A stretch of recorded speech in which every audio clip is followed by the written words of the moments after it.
If Rebels and Patriots is on the table, we are having some Vendée Rebels as a main course. Today, we are going to be playing Scenario L, Defend Mendenhall's Battery. Although, I forget, since we're playing in French, we should say this as Scenario L, Defend Mendenhall's Batterie. That's how the French say it, right? We do not sound like this stupid American. I know, lighten up, Frenchie. And if you've ever been to a convention where one of the sides got to play the French and they did that for 4 hours, you know how annoying that can be. We're not going to do that for this whole video. This is Le Capitaine, the leader of the Revolutionary Guard. Today, they'll be attacking 2 cannons on a couple of hills. And they're going to be doing that with 2 units of line infantry with all the trimmings. They can form close order. They get the benefit of first fire. They're going to be supported by... These are kind of local militia style. Heavy cavalry. They're not the like heavy battlefield kind. Again, we're in the Vendée. This is kind of a small, skirmish warfare that we're dealing with. They can counterattack. They can follow up if they win a melee. They can form close order, although going after the cannons, they probably won't. Now, the unit over here on the left is classed as light infantry. You can see I have a mix of dragoons. I only own 8 dragoon figures. I need 4 more to be able to have a true rampant family unit. So I've bolstered their numbers with some true light infantry, and if that's setting your teeth on edge, don't worry. We'll kill the light infantry first, so you won't have to look at a mixed unit for very long. The local yokels, this is early in the Vendée, they have broken into the local armory and they have procured 2 heavy cannons. Those heavy cannons are going to be heading on 4s. Yeah, and they're terrible at fighting. They've only got 4 guys, mind you. Once they take 2 casualties, they fire only half-number dice. Anytime they're shot at, they're considered as being in cover. In fact, everybody on top of the hill is going to be classed as in cover. You can't see through the hill, but you can see to the back side of it. Now, we don't have a whole lot of terrain on the table. We got a couple of forests over here in the back to kind of break up the skyline to make it look a little the horizon. Little bit of aesthetic advice here for you wargamers. Even though these shouldn't come into play, the little field with a farm. We'll say there's a farm back there that these guys are defending. It just kind of breaks things up a little bit. There's no other terrain on the table, which makes sense, actually. If you wanted to sight your guns, you would sight them where they have a clear field of fire, and that forces the French to come at them in the worst possible way. Now, in addition to the 2 guns with their crews, we've got a unit of, these are classed as light infantry. The guys, notice this unit has nothing but rifles or muskets. They are good shots. These are the local hunters who've kind of banded together. They are not skirmishers. They're just light infantry. Everybody on this side of the table can move at 4 inches. We're playing at half scale, by the way, and these guys shoot at 4+. The other 2 units, we've got a unit over here of farmers. These are classed as natives. They're quick, but they are poor shots.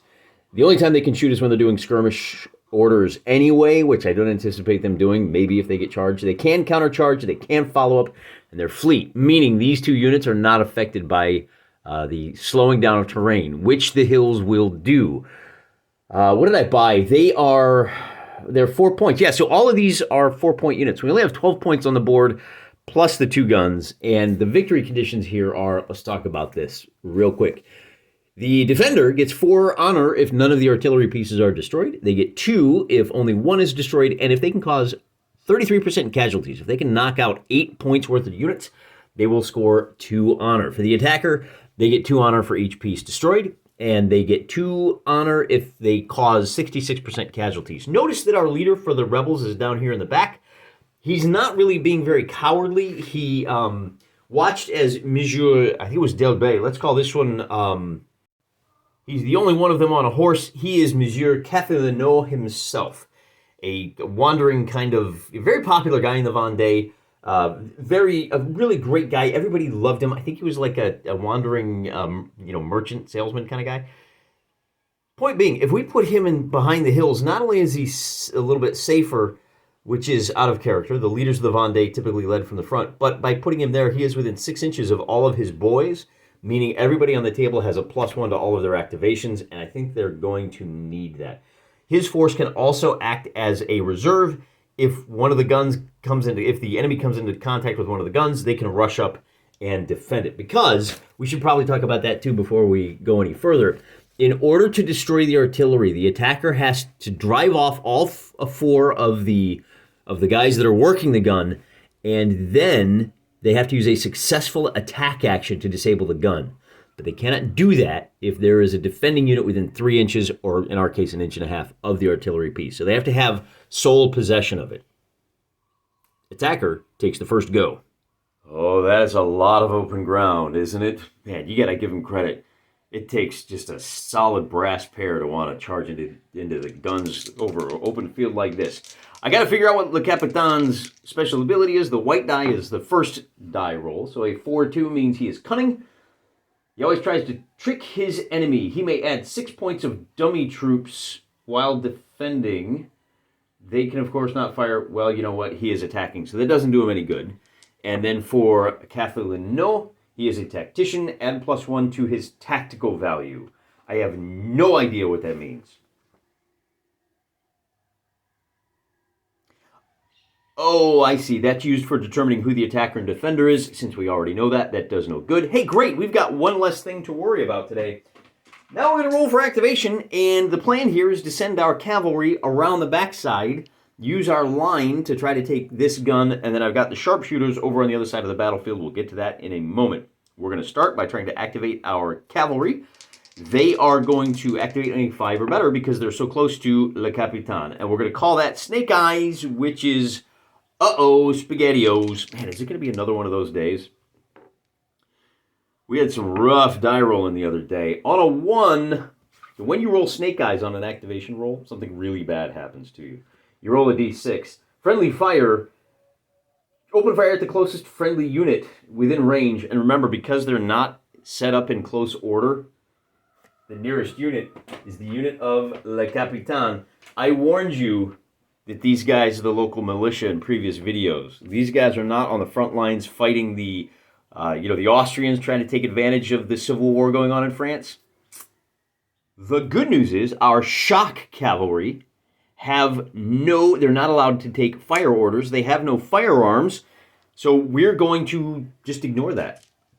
But there is some confusion. There will be some long conversations when the battle is over. The next unit is our leader unit. We'll try to activate on 11. They will move 3 inches forward. The unit immediately to his left will also, with a result of a 6, move forward. Normally, you can start within 4.5 inches of the table edge. That would be like this. But because my table is a little bit squatty, it's only 4 feet across, or 2 feet across, as opposed to 2.5 feet or 5 scale feet wide. I go ahead and deploy all my guys on the table edge itself, and it cheats them by about 1.5 inches or 3 inches for the big boy tables, but it works out really well. It gives us a little bit more spread, and maybe that advantages the defender in this scenario, but it's what we do, so it's what we do. The sharpshooters over here do not get the benefit of the leader. They only activate on a 6, and I am going to try to bring them forward so that they can kind of hide in the shadow of those good shots over on the Vendéan right. And with a result of a 10, they will be moving up. The sharpshooters, unlike the other boys, they can move up a total of 8 inches or 4 inches. So they're going to race up to here, and now they don't have to worry about getting shot at by the big guns, and they can engage in a little bit of long-distance shooting with the Vendée light infantry and not have to worry about getting blasted by this guy over here. We'll start with the guns. Notice that the gun here on your left has a 90-degree fire arc to its front. One more move might put this unit out of range, and they may have to spend a turn pivoting, so they've got a better way to fire off in this direction. But they don't have to do that yet, so we are going to go ahead and take a shot at this unit, if we can. With a 6, they will, and because we have an independent shot, I'm going to roll for the activation here. The second gun is going to fire at the leader's unit. And with an 8, both of our guns are going to be hitting on 4s. The line infantry aren't going to form close order. If they do, the guns will be hitting on 3s, and we don't want to risk that. Not a bad shot to start the day. Normally, you will remove a figure for every 2 hits that you get. However, because the range is beyond 6 inches, it takes 3 hits to remove a figure. So to that end, this first cannon shot is going to remove 2 units out of the line on your left. That forces them to make a morale check at a total of -1. They get a bonus of 1 because the leader is standing right next to them. A 7 is a success. You want to roll better than a 4 if you can, and definitely better than a 2. On a 2 or less, you completely run off the field. So we can pull those guys off. Then our second shot at Le Capitaine, and if they get any casualties, there is a chance Le Capitaine himself is a casualty. Which is why we probably would have been better off shooting at both of these, but again, we're not facing in that direction. So we get a total of, and all the same rules apply. We get, hey, we had a 50-50 chance. We got the 6 hits that we expected. 2 of our units, 2 of our Revolutionary Guard are going to go down. The next thing we have to do before the morale check, we need to see if our big boy got hit. And to do that, we roll 2d6, subtract 2 for the 2 casualties, and if we get a result of a 1 or less, he's out.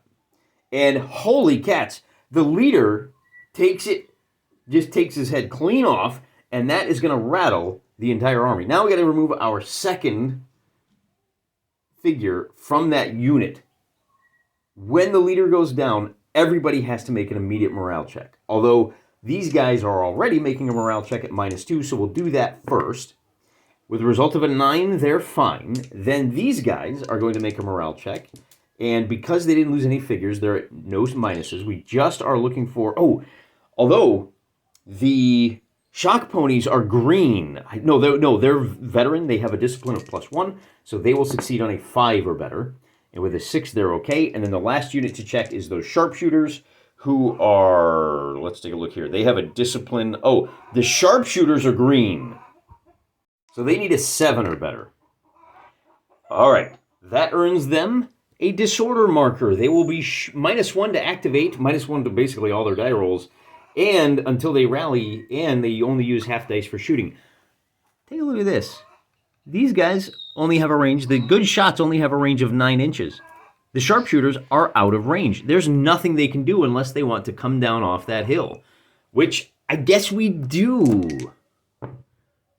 And with a result of a 5, but remember, they get a +1 to their activation, so we'll bring them down over here. Then that raises the question of, since they're down at the bottom of the hill, can the cannon fire over their head? I'm going to rule no, without even checking the rule book, and I'll tell you why. Remember, these are Vendée rebels. They're not professional soldiers, so they're not... I just don't think that's appropriate. So at this point, we are now, I think we're pretty much done with the activation. We're going to hold the other units of farmers in position for next turn. That's the end of turn number 1. How long will this scenario last, I hear you ask? Until both guns are overrun by the enemy or only one company remains on the field. If the defenders can drive off 3/4 of the attacking force, which would be basically any 3 units, then the defenders will end the scenario. We'll check our honor and see who won. We need to check. We're going to try to rally these boys. With an 11, they are no longer disordered. They got their act together.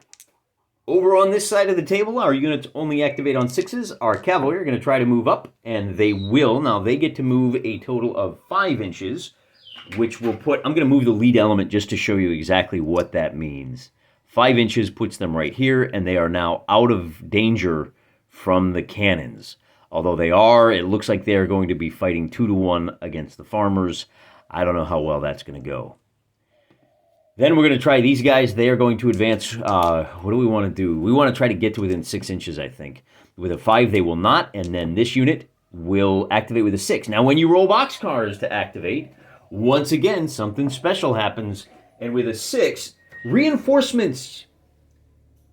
Senior officers see an opportunity to probe along your part of the battle line and have sent 4 points of reinforcements that arrive in your deployment zone when you activate them on a move action. Counts as an extra unit. They may only occur once per game. If you roll a 6 a second time, choose one. Oh boy, I gotta get out some more figures. But before I do, let me roll for this last unit. And with a snake... Oh boy... We got to roll a 4 on the bad things happen. Man, really swingy today, isn't it? Charge. They break in a close formation, and they make a full move toward the closest enemy unit, trying to engage in fighting. They still make a full move forward. So that's what we wanted to do anyway. So that's, if you got to fail, that's the way to do it. Fortunately, I have another unit. This is a straight-up line unit. They will be appearing here if they can succeed on an activation roll of a 6 or better. With a 6, they appear. That's all they can do. So on the next turn, they can continue to activate as normal. The counter-revolutionaries strategy is working out pretty well. You know, their little surprise reserve is nice too. This cannon is going to try to pivot to get a better shot in this direction. With an 8, they will, but that is going... Let me move this guy out so he doesn't get blasted in the face. It's not that kind of show. Then this cannon is going to fire at the nearest unit, and with a result of an 8, he will. Once again, we are hitting on... Wait a minute. Let's check that range. They are within 6 inches, so now every 2 hits... Every pair of 4s or better will remove a figure. That's either a 5 or a 6. We'll call that a pair. Oop, the birds are going off. So once again, hitting on 4s at close range. Instead of 2 guys going down, it's going to be 3. And we roll for morale. And with a result of a 3 minus 3, this whole unit has had quite enough of this lead nonsense. Thank you very much. We're going to tweak our boss's position. We're going to try to stay within 6 inches of this gun. He activates definitely on an 11, and he will move. So we want to put our leader within 6 inches of the guys. He's going to stop right about there, and we'll bring the rest of the boys up. So we've got a little bit more flexibility. You know, she'll be coming around the mountain. The shot cavalry when it comes. And we want to be ready for that. Now we know, and that's what part of the reason we put him here is that he could decide which way to go, left or right. Remember that these guys had to set up first, so that kind of limited their strategy. And that's part of why we're losing an action turning this gun that would have been better spent, you know, belching with it. The last unit to activate will be our good shots, activating on a 6. And, oh, look, they're shooting at a unit that's beyond 6 inches. Well, first of all, are they even shooting? Yeah, with a 10, they will be shooting. And because the unit is beyond 6 inches, it's going to take 3 successful hits to tag these guys. No, wait a second, because there's another issue. Both of these units, when they are in open ground, are treated as being in cover. That means we only remove a figure for every 4 hits that we get. And we're looking for 4s or better on this score, and we get 1. Wow, not a bad roll. We get a total of 2 casualties. We're going to pull off, as I said... Here, purists, we're going to remove the guys who are wearing the wrong uniforms, and that's going to force a morale check at -2. 5 minus 2 is a, wow, is a 3, which means they are still on the board, but they are disordered. They're going to have to spend another turn getting their act together. In fact, it is the Counter-Revolutionary Guard's turn, so we're going to check that first. On a 5 minus 1, we get a 4, and they go from disordered to broken. Our horses are going to try to continue their sweep around the backside. With the result of an 8, they will. That allows them to move up to this point. And I guess I got to move them all up real quick because I got some more guys coming up along behind them. Then we've got a damaged unit trying to activate, and a 9, they'll move up, and this unit will also move up on a 7. Once again, I'll remind you, we haven't formed close order with our shot cavalry because to do so, we risk exposing our flank to these guys who are now going to charge down off the hill. They get a +1 to their activation roll, and in this case, they get a 9, which means they charge 4.5 inches, and they are within 4.5 inches of this cavalry unit. So we'll bring them into contact. The cavalry unit is in loose order, meaning they are able to respond to this attack. This is going to be a straight-up infantry fight. Well, it's going to be a straight-up fight. But, so here's the thing. The ponies get a chance to make a counterattack. With the 7, they do. All right, now that's good, because when you charge, both of these units are classed as charging. There may be a rule about coming together, like, you know, splitting the difference. I'm not going to worry about that. Because they both charged, their fight skill goes up by 1. The natives now have a fight of 3 up. But because they're fighting cavalry, it's a little weird for foot to charge cavalry, the farmers need to roll... And I dropped my die again. My hands are really tiny. They're really sized for 10 of these dice. I might need smaller dice. Or I might need to just play Xenos Rampant where the default is 10.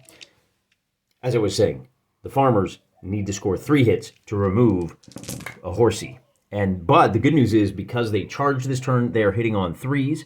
So we pull out all of the misses, and none of which are 3s. So that, didn't do them a whole lot of good. And then because they only got 6 hits, we are going to remove 2 casualties. And I'll put those over here to remind me that those guys have died. These are Essex figures, by the way. The Vendéans are from Old Glory. I've got some...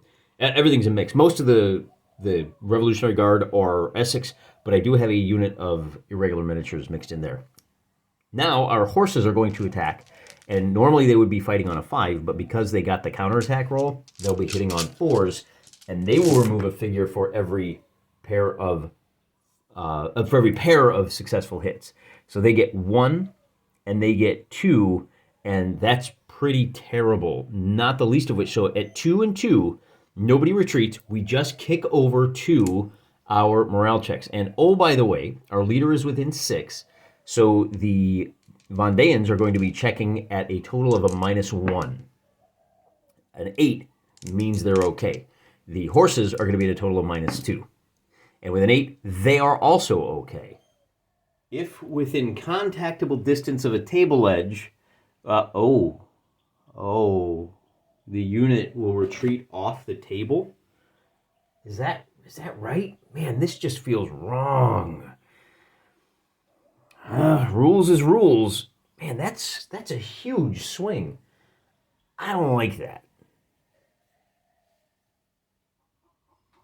Okay, make a note of that. Stay away from 3 inches of the table edge. Activating these guys, we're going to move them up to the top of the hill. Cathalino pops up to here.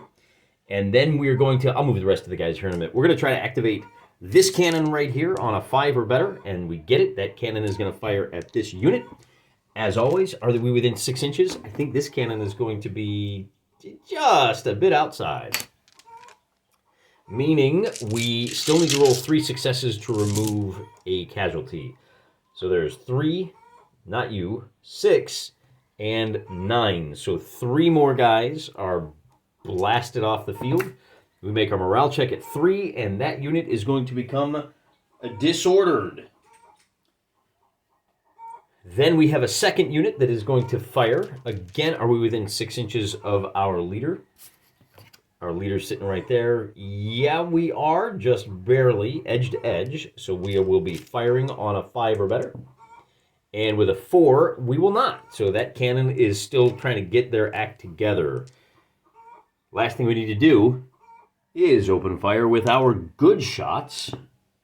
And with a 6, they will activate. We are hitting on 4s or better. And once again, because of all of the penalties, we need to score at least 1, 2, 3, 4. 1, 2, 3, 4, and then 1. So that doesn't do us any good. We do 2 more casualties. And unfortunately for the sharpshooters, this roll is going to be a total of -4. A 4 minus 4 is nothing. That unit is done. Even if they had rolled a slightly better than that, even if they'd rolled an 8, they would have added 1 more disorder unit, which makes them rout off the table. We have now busted more than half of the Revolutionary Guard's forces. We have a total of 28. Once 14 points are gone, and we've only got 8 left on the board. Meaning, both of these units have to make an immediate morale check. This one at -1. These line infantry are the guys that started. They're at discipline +1. -1, result of a 5, means they are okay, actually. These guys are rolling for evens, and they roll a 4, which means they are shook. The only good news that they got going for them is that it's their turn. Do we go ahead and fire with 6 shots at these guys? We can roll 6 dice. Yeah, we got to do it. We got to try to shoot. We need a 6 or better to do that, so we get it. And then, well, let's see what happens here. Now, these natives, what do we got? So this is just a straight-up line. They're not veterans or anything like that. They're shooting on 5s. Are we within 6 inches? We are. So for every pair of 5s or better, we're going to eliminate 1 guy who we make a morale check at 7. -1 +1, that unit is fine. And then we're going to try shooting at them with this unit as well, and we get the activation. So once again, we roll 6 dice for every pair of... Oh, you know what? I forgot first fire. I'm going to remove 1 more guy because they actually hit on 4s, and we'll just say they still passed. So hitting on 4s now, because this is the first fire of the game, we're only going to remove one more figure. That is another morale check, rolling at evens. And with an 8, that unit is going to be fine. That is it for our Republican boyos. Now we're going to open fire. Let's try the near cannon first, shooting at this guy, activating on a 5. They hit. Once again, they are going to be hitting on 4s and removing a figure for every pair of hits. There is 1, 2, and 3 hits. So we remove 3 guys. We take a morale check, and with a 7 minus 3 is a 4. That unit is now broken. And we have one more shot. This one is going to be at long range. With a result of a 4, the cannon does not fire. Then we'll follow up with a charge from these guys. With a result of a 5, plus 1 because the leader is there. They are going to charge this scrappy little unit that has bravely marched, charge of the Light Brigade style, into the teeth of 2 cannons, almost single-handedly. This attack is going to be... The line infantry does not get the benefit of a counterattack, so we'll roll for the Vendéans first. These natives are going to be hitting on 4s is their fight. And it's going to be 1, 2, 3 hits, leaving this unit with just 1 left to go. They only get to roll 6 dice to counterattack, and they are only... These guys are... The line infantry are not great fighters. They only fight on 6s, so they do no damage in return. This one guy is going to fall back. He's going to make a morale check at -3, and he is going to be done, and that will end the game, because once you lose 75% of your points, which we have, we've actually lost 100% of our points. The only unit left on the table is our little bonus reserve force that came on immediately and really didn't have a whole lot to contribute because the fight was over before it began. Do not charge guns across open ground. Although, I will say this, I think we may have been better off to form close order with those horses, stick them behind the line infantry so they wouldn't get hit, and then once we got up into this area, just immediately charge. We might have done better with them doing so. One valuable lesson, I kind of think in looking at this that the horses are overpriced. For the value that I've seen that you get out of them, to be fair, it may be that I just don't know how to use them. Maybe I'm using them wrong. But every time I throw horses on the board in Rebels and Patriots, they just get blasted. It's too easy to hide from them. It's too easy to get into rough ground. It's too easy to get yourself into a situation where you're defending an obstacle. And, the last time they were defending and they didn't do much good. This time they were attacking and they didn't do much good. So not terribly impressed. I think the better point value is the good shots over the sharpshooters. Although, to be fair, if our sharpshooters didn't have that cannon, I guess maybe that's the other thing. We had really good combined arms. Heavy melee, one kind of good shooty unit, and these 2 guns, that's a tough nut to crack. Kind of an interesting puzzle. Might need to replay this one to see if we can do better with the same forces. Of course, losing your leader on turn 1, that's never a good sign, is it? Hey, we're done. Thanks for playing along. I'm praying for you.